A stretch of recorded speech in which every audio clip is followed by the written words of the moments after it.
Suck it in, suck it in, suck it in. If you're in Tintin or in Berlin, make a desperate move or else you'll win. And then begin to see what you're doing to me. This MTV is not for free. It's so busy, it's killing me. So desperately I'll sing to the other love. Sure, but also rage and hate and pain and fear of self.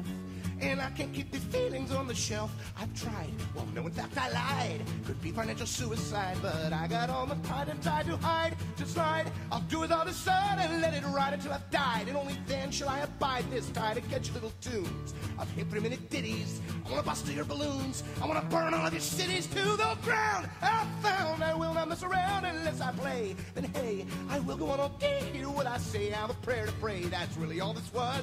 When I'm feeling stuck and need a buck, I don't rely on luck because the hook brings you back. I ain't telling. Hey everybody, Flipinbean coming at you. Have a nice little smoke real quick. Been wanting to do this review for quite a while. What I'm going to be reviewing is the Les Voorhies Model 10. Now, what's different about the Model 10, I like, is Les Voorhies, one, let's go over his quick package setup. When he sends you a knife, he sends you one of his boxes. Of course, I mean, that's pretty simple. Sends you a box. Sends you his card. So, for people who want to see, that's his card. A little close-up of his number if you need to get a hold of him, or email. Preferably email first. So Les Voorhies. He also sends a microfiber bag, similar to one of those sunglass case bags. That's marked. These are actually the first run. It was supposed to be inverse. It was supposed to be white with black. It was said was white background with black lettering. And here is the Model 10. Model 10. Why this Model 10 is a little different than his average Model 10. Let's see his mark. Is because his Model 10 that he does now is a liner lock with IKBS. Now this is obviously a frame lock. Now what I love about it, and what sometimes a little bit of a hindrance to get used to, is this slender clip. It's good and it's bad. It's good because it definitely is low rise. Literally that's all you're seeing right there. Let's see. That's all you are seeing right there. Just that little bit out of your pocket. But since it's so low and it's so long, this comes near down to here. So that could be an issue for some people. That couldn't. Blade steel obvious on this one is S30V. Let's go over it. There's model on the back. Actually S30, yeah. S30V. Let's see. Let's see. There we are. That's how long this was made ago. Okay, so it kind of tells you. He has a, pretty basic care of the steel instructions, how to wipe it clean, and, if you need to get it cleaned up, like there's scuff, sandblast, you need to get bead blasted, because this one has a little bit of pocket wash on the clip, or the snail trail, as Steve on the Knife Thursday podcast so eloquently said. Let's see. See, there's that little snail trail. Orange backspacer. Now, Les does what I like to call attention to detail. I asked for an orange scale, but then he went further and with a small touch added orange G10 into the pocket, into the thumb stud. It's a single thumb stud, not a dual lug, it's a single lug. It's contoured very well. I mean, smooth in the hand all the way around. The only thing your hand catches on obviously would be this clip. If you wanted to add a lanyard, you got two small holes, but that would impede you from pulling if you had to pull it apart, that would impede it. So, but as you can see, there's 1 screw, 2 screw, 3 screws, 4, 5. So the third screw technically is the stop pin. And then you have the detent. Now, when I first got this, the detent was really tight, and it will be tight, I'm not gonna lie, because this one obviously was a frame lock. It was hard to tune, but he got it real nice and beautiful. I love it. Now let's get into the working standards of this. This is a working man's knife. Yes, it's beautiful. Yes, it's more of a gentleman's folder, suit carry, but this is an EDC style blade. Yeah, you have your Bowies, you have his drop points, his Tantos, you have a couple older ones, his Warncliffs. This one's more of a sheep's foot Warncliffe, if you would. A sheep's cliff. The S30V holds up beautifully. The way he does his grind is great. This thing bit me straight out the box. He even went as far as to blast the pivot to match the matte finish of it. This definitely is a working man's model. I love it, and I can't say enough of that. But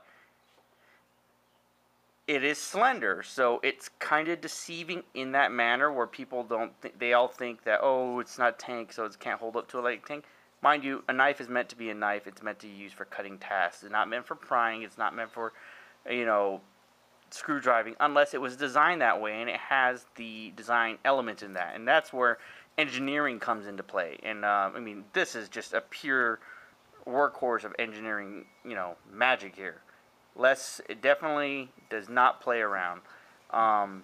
It's no wonder that his sign-up sales go so quickly, and rightly so, for the amount of work and the hand finishing, as well as he gives you a step-by-step when you order from him. He will show you what it looks like when it's, he'll give you the updates, so it's not like you're sitting there and you're waiting. You just, you got to understand, these are all handmade.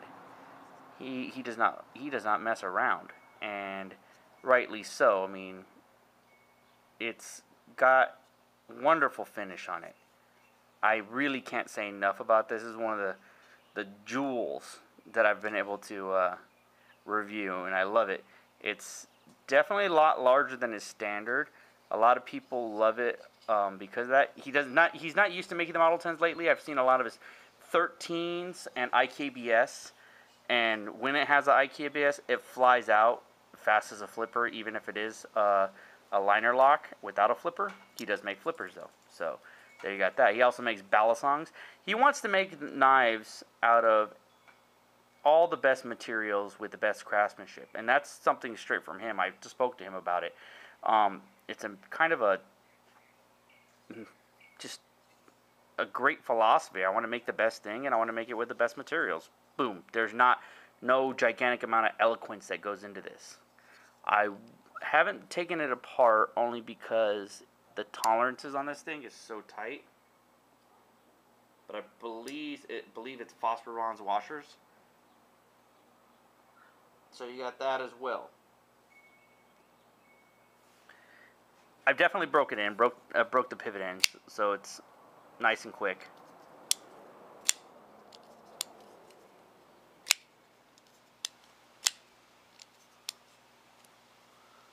So, granted, the first week my thumb was killing me right here, because it would just bite into it. You would just get like that.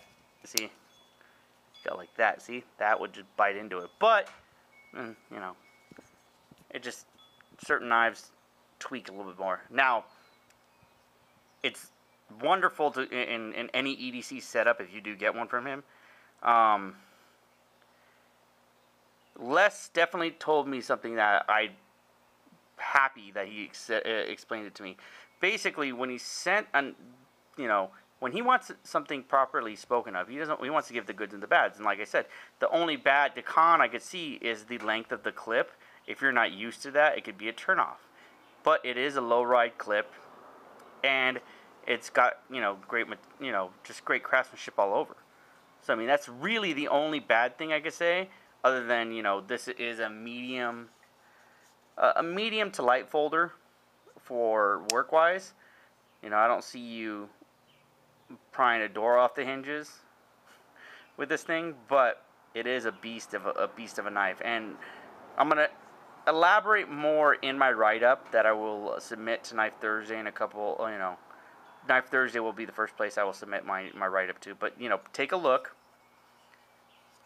and tell me what you think. I personally love it.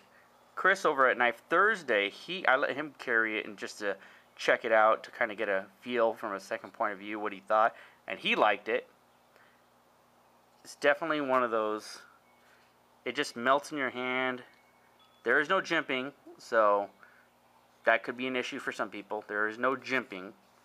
but it's one of those knives where you have it and you know it's secure.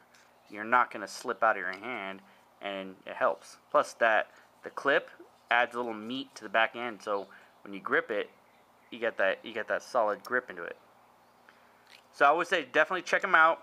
He's definitely the man to, you know, if you see a sale or you see one that's going up for, you know, a reasonable amount of money for yourself, then get it.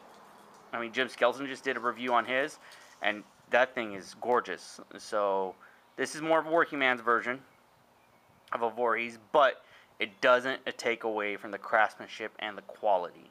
It's like having a work truck and having, I guess Jim's would be like having a Bugatti. So this would be the work truck, and it's definitely going to get you there the same way that Jim's would. But Jim's is just a lot nicer materials, but that doesn't take away from this gorgeous piece right here. So comment below, people. Tell me what you think. Have any questions? I'm more than happy to answer. I will put his information below for contact. I will also put his Facebook group below as well. If you can, if you're at Blade, go by, give him a, shake his hand, check out what he has. He's gonna have some stuff at Blade, and every once in a while, he also has sign-up sales. He also got into the tops, so it's gonna have a little of everything for everybody. And check him out. It's beautiful. I can't even speak correctly sometimes because of the way his work is. It's gorgeous. All right, people. Well, stay up, stay safe, and stay out of trouble. Thanks.